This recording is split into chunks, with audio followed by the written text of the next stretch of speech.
I'm Brittany with WTI, and if you got a lot of floors to clean, you have to try out this electric mop. It is by qimedo.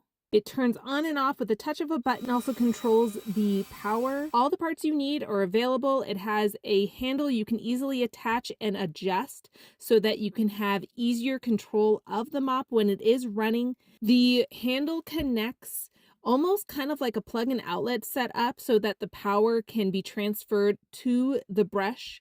And then you can extend the neck, giving you more accessibility and coverage so that you don't have to bend down. The neck can also be unlocked and have even more mobility and control with the floor cleaning. I appreciated the light in the front for when you're going in a dark area. It comes with 2 rechargeable batteries that were so convenient, easy to attach. Also have multiple cleaning heads. You have the scrub brushes and just do such a great job getting anything hard to get off the floor. You also have the polishing pads and the mop heads. You can just pull it off like Velcro and put on the other pads.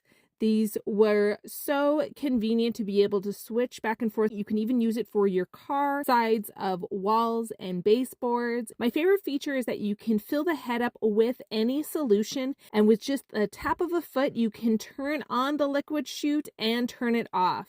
It is so easy to clean and to keep well maintained. It comes with rubber gloves and a wonderful bag that you can put all the heads and the extra battery in one place and store it. It also comes with a hook for the mop that you can set up anywhere you need in your home. I love it, but that's just my point of view.